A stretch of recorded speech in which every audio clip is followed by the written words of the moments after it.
Igual que hemos hecho antes con los activos, vamos a definir ahora lo que es un pasivo. Lo primero es que un pasivo es una obligación que la empresa tiene en el momento actual. Si volvemos al ejemplo de la librería de Cristina, tenemos el préstamo bancario, que Cristina solicitó al principio de su actividad y que tendrá que devolver en los próximos 3 años. Lo mismo ocurre con la cantidad que dejó a deber a los proveedores del mobiliario y equipo. La segunda condición es que ese pasivo tiene que surgir como consecuencia de una transacción pasada, exactamente igual que nos pasó con los activos.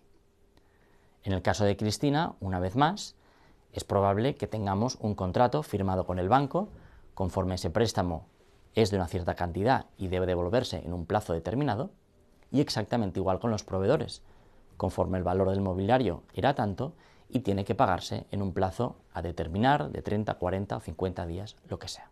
Finalmente, es necesario para poder reconocer el pasivo que la empresa prevea desprenderse de unos recursos económicos en el futuro.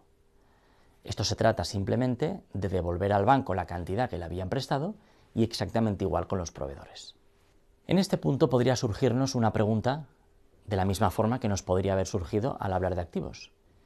Y es, oye, ¿qué pasa si no podemos estimar con fiabilidad esos recursos que la empresa tendrá que pagar en el futuro? En el caso del banco y de los proveedores es evidente, pero podría no ser así. ¿Qué tiene que hacer la empresa? Pues en primer lugar, y de acuerdo con la definición de activo de pasivo, no puede reconocer eso en su balance. Por tanto, allí no debería aparecer esa cantidad. ¿Existe, por tanto, alguna alternativa para indicar que existen esos activos o pasivos que no hemos podido reconocer en el balance? Pues sí, hay una forma de reconocerlo y es en lo que habitualmente se llama memoria o notas a los estados financieros.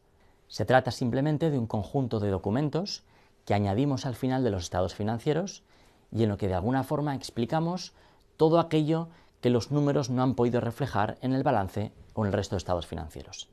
Allí pues podríamos escribir lo que quisiéramos haciendo referencia a estos activos o pasivos no reconocidos. Siguiendo con los pasivos, vamos a poner también aquí algunos ejemplos. Pensad si forman o no parte del pasivo, por ejemplo, el préstamo bancario que obtiene una empresa. De hecho, este ejemplo es el fácil, puesto que ya lo hemos comentado. Hemos visto que es una obligación que actualmente tiene la empresa, que surge de una transacción pasada, ese posible contrato con el banco, y que para desprenderse de esta obligación la empresa tendrá que dar algo. En este caso tendrá que devolver la cantidad prestada por el banco. Por lo tanto, un préstamo bancario es un ejemplo claro de un pasivo. Vayamos ahora con un segundo caso. ¿Qué ocurre si, por ejemplo, un cliente presenta una demanda a una empresa? De alguna forma tiene que celebrarse ese juicio, pero la empresa a día de hoy no tiene posibilidad de estimar cuál será el importe definitivo de la sanción. ¿Es esto un pasivo? Atendiendo a la definición que hemos dado hace unos minutos, pues por una parte parece que sí, puesto que es una obligación que la empresa tiene actualmente, cometió algún error o alguna acción ilegal y por lo tanto tiene la obligación de compensar a ese cliente por ello, debido a la demanda que ha puesto. Es fruto de una transacción pasada, algo ha ocurrido ahí que se puede demostrar. Sin embargo, no hay forma de estimar la cantidad de dinero que la empresa tendrá que aportar como consecuencia de esta demanda. Por lo tanto, el tercer punto en este caso no se cumple y no podemos reconocer esta demanda como un pasivo. Vayamos con un último ejemplo, muy habitual. ¿Qué ocurre con las garantías que muchas empresas ofrecen sobre los productos que venden? Pensemos en el caso de un coche con una garantía de 3 o 4 o 5 años. ¿Debe la empresa reconocer esa garantía en su pasivo? Por un lado, la garantía es una obligación que actualmente la empresa tiene con esos clientes. En caso de que ocurra algo con el producto que se les ha vendido, tendrán que ejercitar esa garantía. Por tanto, esa obligación existe. De la misma forma, esa garantía es un compromiso que la empresa ha adquirido con el cliente. Por lo tanto, es fruto de una transacción pasada. Y aquí viene el punto seguramente más conflictivo. ¿Puede la empresa estimar con fiabilidad la cantidad que tendrá que pagar a los clientes en caso de que ejerciten esa garantía? Algunos podríamos pensar que no, pero si nos fijamos en el ejemplo del coche, es muy probable que estas empresas que llevan varios años ya en el mercado tengan un histórico clarísimo de las veces en las que han tenido que pagar esas garantías. Por lo tanto, basado en datos históricos, la probabilidad de esa es muy alta y conocen prácticamente a la perfección el importe que seguramente tendrá que salir de la empresa.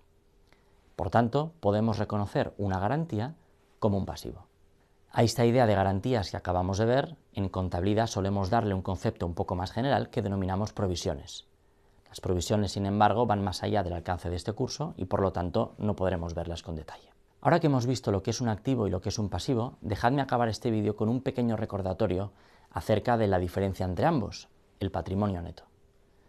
El patrimonio neto lo habíamos definido como simplemente la diferencia entre el activo y el pasivo, es decir, lo que la empresa tiene menos lo que la empresa debe. Y de hecho, como también habíamos dicho, es lo mismo que ocurre en nuestra vida diaria. ¿Cuánto tengo y cuánto debo? Eso es el patrimonio neto de la empresa y que muchas veces se utiliza para identificar o para definir el valor que tiene la empresa a nivel contable.